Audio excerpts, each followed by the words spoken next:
The meeting was for me to assert to him the concerns and the needs of all New Yorkers.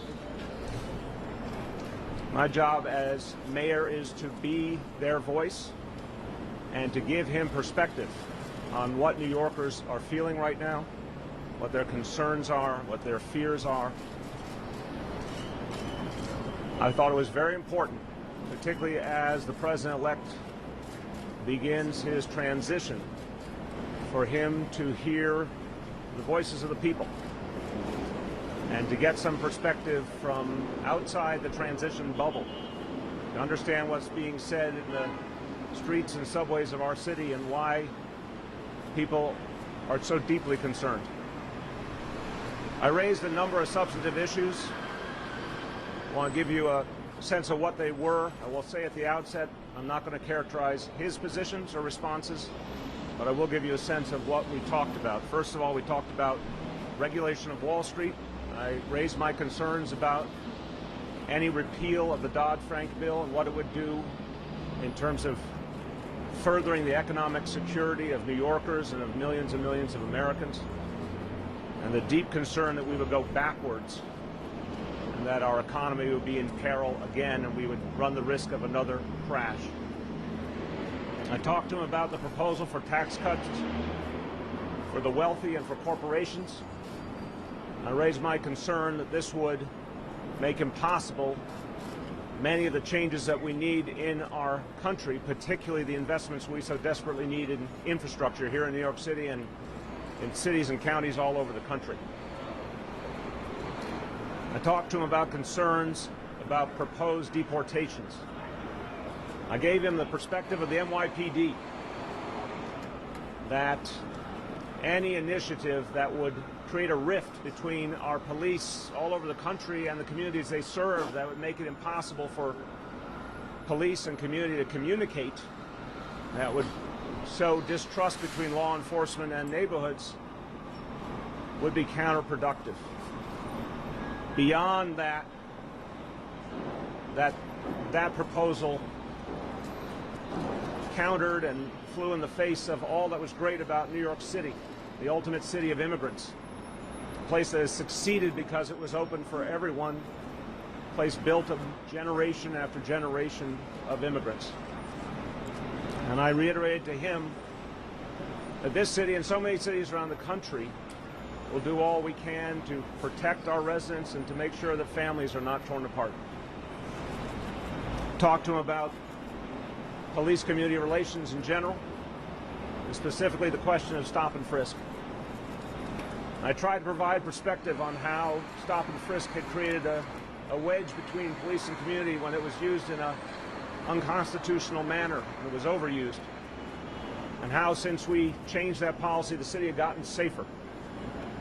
That we knew we were never going back to that policy, that we were going to continue on a path of neighborhood policing and building a bond between police and community. I talked to him about our Muslim community. I let him know something that so many people don't know, that there are 900 Muslim members of the NYPD protecting all of us, protecting every community, every kind of person.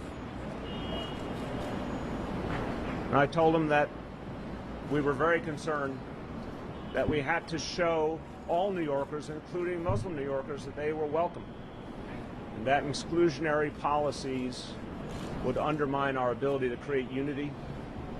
Exclusionary policies would undermine our ability to create a dynamic where everyone felt a part of this community equally ready to work to protect each other, ready to work with law enforcement for the good of all. I also raised concerns about some of the messages and some of the rhetoric that for so many people have been hurtful. And I let them know that so many New Yorkers were fearful, and that more had to be done to show that this country can heal, that people be respected. I left the meeting with the door open for more dialogue.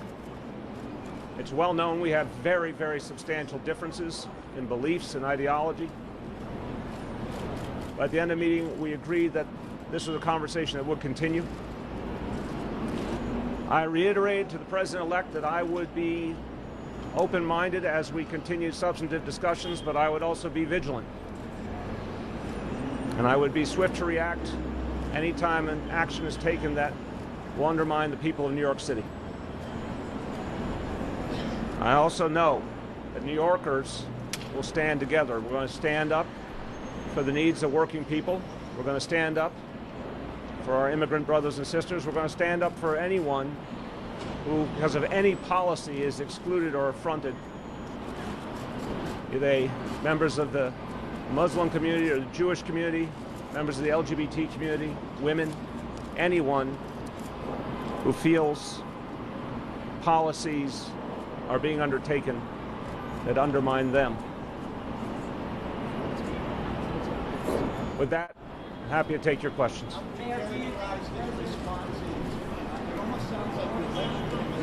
No.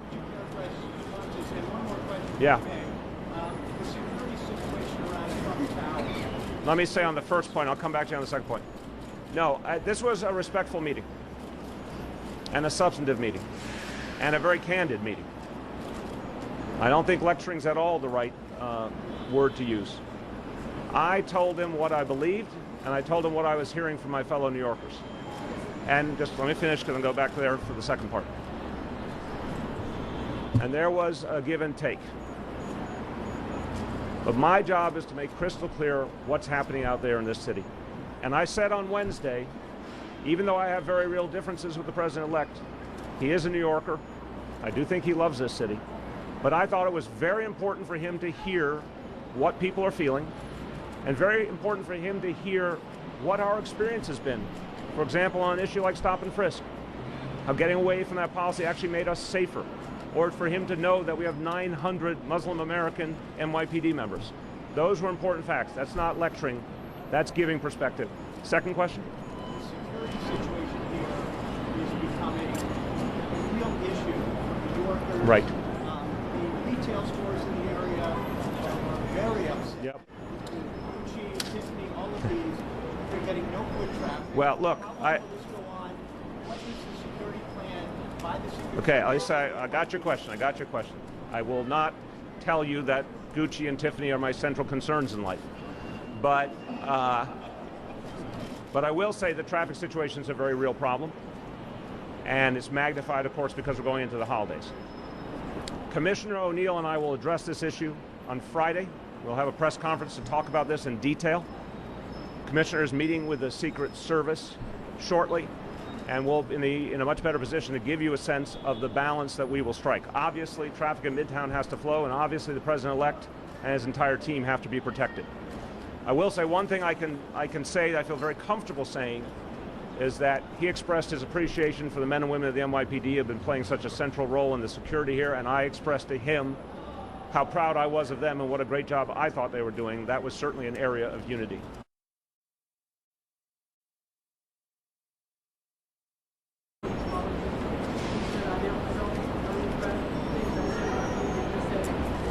No, neither. Again, it was a candid meeting. Well, we had spoken on the phone the other day. And so if there was a breaking ice, it was that.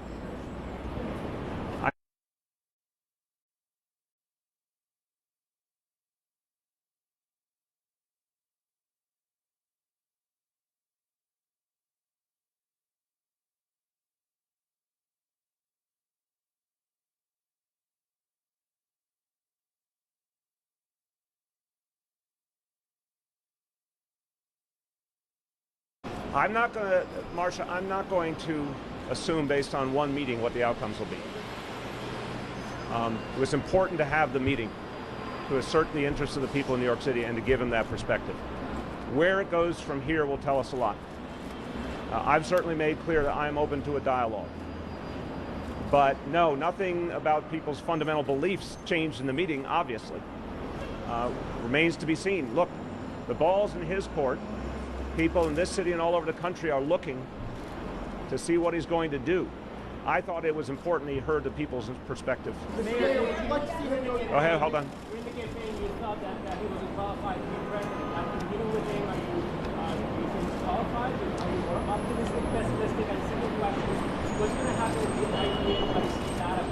Okay, I will talk about the ID NYC database in the coming days. Look, I obviously supported another candidate, and she won the popular vote substantially, as we all now know. But my job as mayor of New York City is to work with the president-elect while maintaining very clearly my beliefs, what I think is in the interest of the people of the city. There still has to be a dialogue under any situation. It was a 62-minute meeting, so clearly there was a lot of give and take. But the proof will be in the pudding. Mayor, Andrew. Did you call upon the president-elect to rescind his appointment of Steve Bannon? Did you address that issue and what some New Yorkers, including the Anti-Defamation League, have raised about Mr. Bannon? I made my views clear and my deep concerns about Mr. Bannon. He did not talk about his plans, and it's too soon to tell. We have to see how things proceed. This was the first meeting. Better if he went to New Jersey? Go ahead. What you said to him, I'm wondering if he had a message to you. Did he make it clear he wants to work with you to propose areas of common ground, or was opposed to you talking and him listening? Again, I'm not going to characterize his position. I want to respect the president-elect. He'll choose to say whatever he chooses to say. I expressed to him that I knew we had very real philosophical differences, but that I was ready to work on these issues and to represent the needs of the people of New York City, but I wanted to do it from a perspective of saying, let me put my cards on the table. Not only about what I believe, but what the interests are of my city, what people's needs are, what their fears are. I wanted to start the relationship by being crystal clear and very blunt about those. And it was a candid dialogue and a substantive dialogue. Mr. Mayor, given the security Go ahead. disruptions, Go ahead. What is being done to combat the rise of anti-Semitism? And do you think that the president-elect is to blame for the recent rise? I think that we've had a problem with anti-Semitism, as you know, I've talked about previously, well before this campaign. And we've seen a rise in anti-Semitism, certainly in other parts of the world, and we've seen a worrisome increase in some parts of this country as well. Part of why I think it's so important to remind the president-elect and his team that there are deep fears and concerns out there is because the wrong messages can encourage hateful acts. So I certainly made clear that I think sending a message of unity is crucial. Mr. Mayor, Yeah. Do you think that the common ground that is going to find from what As I said, on economic issues, as I said on Wednesday, and infrastructure is the most obvious. I can simultaneously have my own beliefs and my own concerns, but be ready to work with the president-elect on the issue of infrastructure because it would have a hugely positive impact on millions of New Yorkers and hopefully put a lot of people back to work. So that's one area where if these plans are consistent, it's certainly an area where we're going to try and work together. But again, I think the right way to start a relationship is to put your cards on the table. And all of these other concerns are being felt by New Yorkers very deeply right now. I tried to express to him how much fear there is. How much fear there is in communities all over this city. A whole range of people in the biggest city in the country who are fearful about this current dynamic. And how we need to see things that will give people more assurance that all New Yorkers and all Americans will be respected. Okay, go ahead. Mr. Mayor, Donald Trump was able to ditch the media essentially yesterday and go out to dinner. Do you think it's a security issue, or do you think it's his right to just have dinner with his family? I think for a long time we've seen presidents in office go to restaurants either planned or on the spur of the moment. I think it's something that the Secret Service knows how to accommodate. two more questions. Two more. Go ahead. Did not. No. Do you want to see him go to New Jersey to avoid traffic disruption?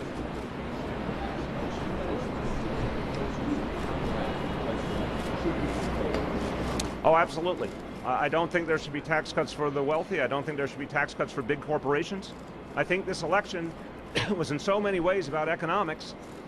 And people all over the country are hurting economically who are angry at the status quo, angry at the elites in Washington. They were in many ways saying they didn't want to see more trade policies that sent American jobs overseas. They were saying they didn't want to see the 1% continue to get more and more wealth and power. Well, if there's tax cuts for the wealthy and for corporations, that will fly in the face of that real anger that American people feel. And I think that's something that's going to be very, very carefully watched by people.